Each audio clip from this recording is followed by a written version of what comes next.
Magandang gabi mga palaki ni Digong Duterte. Marami akong naaalala sa mga sinasabi ni Pangulong Duterte. Nung nasa Hong Kong, meron siyang maraming pagkakataon na talikuran ang Pilipinas at magtago-tago at tumakas. Alam niya kung ano yung hinaharap niya dito. Pero sinabi niya, hindi ako tatakas. Ako ay isang Pilipino. So alam natin yan tungkol sa dating Pangulo. Lahat tayo mahal natin siya dito. Si President Rodrigo Roa Duterte, dahil nakatrabaho ko siya, ang tawag namin sa kanya, phenomenal. Quantum leap president. Kahit yung geopolitics noon, yung politika, yung peace, balance sa mundo na apektuhan niya. At ngayon, ganun din ang ginagawa ni Rodrigo Roa Duterte. At si Pangulong Duterte, alam niya kung ano yung hinaharap niya dito. Naisip na niya ito. Ang maiiwan lang dito ay tayo. Tayo ang gagawa ng malalim na kahulugan sa kanyang sakripisyo. Nasa world stage si Pangulong Duterte ngayon. May pagkakataon na ang buong mundo ay maririnig ang boses ng Pilipino at maririnig nila kung bakit mahal ng Pilipinas si Rodrigo Roa Duterte. Maraming salamat, Bongbong Marcos. Binigay mo sa amin yung pagkakataon na yan na makikita ng mundo na nagkaroon ng President Rodrigo Roa Duterte na kung saan bawat Pilipino sa Europa ngayon ay nandun at hindi siya iiwan. Phenomenal President, maraming salamat, Bongbong Marcos. Mahina kukote mo. Wala kang panalo dito. Paling. So,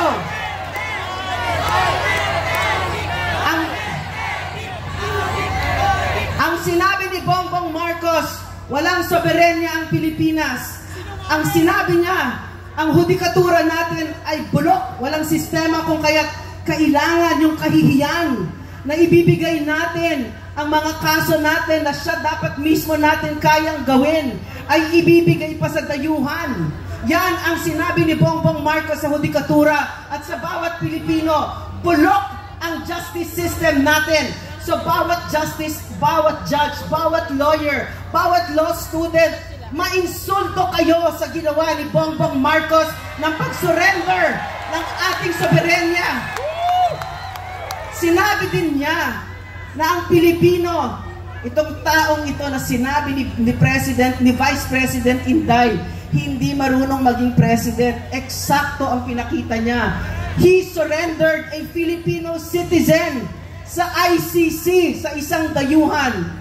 Never na ginawa ni Rodrigo Roa Duterte yan. So it is incumbent upon everybody, lahat tayo, matuto tayo mag-Ingles. Kasi ang audience natin ngayon ay ang audience ni Rodrigo Roa Duterte, the world stage. We will tell the world who Rodrigo Roa Duterte is and what that war on drugs really is. Somewhere like 88 to 92% of Filipinos approved of Rodrigo Roa Duterte's war on drugs. Ang hindi niya nakikita ngayon. Sabi ng informant ko sa BJMP, nung si PRRD ay kinidnap, ang nag-cheer doon, ang saya-saya nila, mga CPP, NPA, NDF. Kasi ang nasa loob ng ICC na yan ay ang CPP, NPA, NDF. Si Cristina Conti, na sinabi ng mga former rebels, ay isang operatiba ng CPP, ay legal advisor ng CPP, NPA, NDF.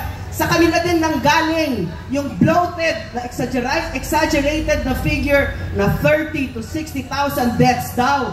Pero ang nasa alleged crimes ng ICC mismo ay 43 in 8 years.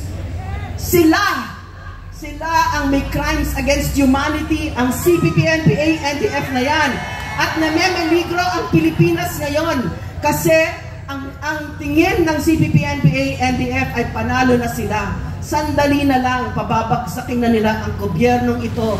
At madali yan kapag ka ang leader ay ganyan, katulad ni Bongbong Marcos. So, magkakapit-bisig tayo dito.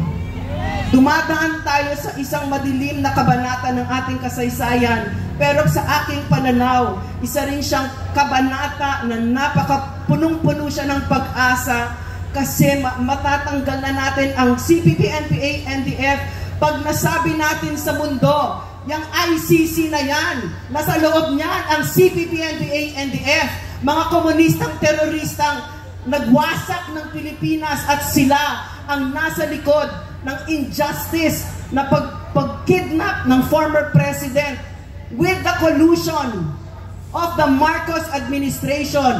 Sila na mismo ang nag-amin. Sila na mismo ang umamin na the orders came from the office of the president. Very damning. So may I please talk to the international audience. Rodrigo Roa Duterte is the most beloved president of the Philippines.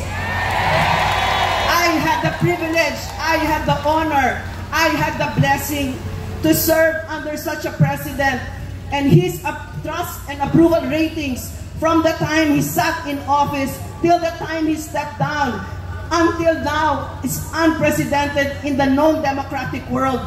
And there is a reason for that. Rodrigo Roa Duterte comes but once in this lifetime. And this government of Bongbong Marcos kidnapped him.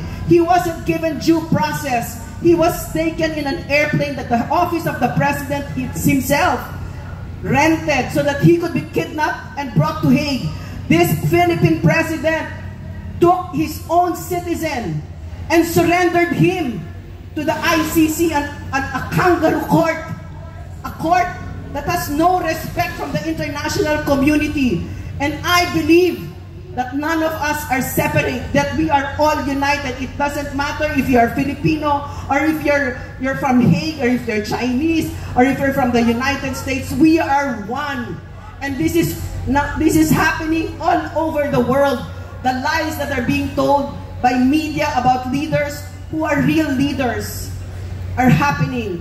The ICC is happening. The use of NGOs to steal from government is happening. We know this because we have been under the terrorism for over half a century of the CPP, NPA, and the F. Therefore, I would like to appeal to you. You are our protection. You are humanity's protection. Whatever diminishes one person diminishes the rest of humanity. There are plenty of persons that deserve to be in jail. The CPP, NPA, NDF is one of them. Fascists and plunderers, people who steal from the people, billions, trillions, of which Marcos and Tambaloslos are being now asked to explain themselves in the Supreme Court, are one of them. But definitely, Rodrigo Roa Duterte is not one of them. Help us to our fellow humans all over the world. Help us bring a most beloved, a most respected leader in this country. Thank you. Maraming salamat si Dr. Lorraine Badoy.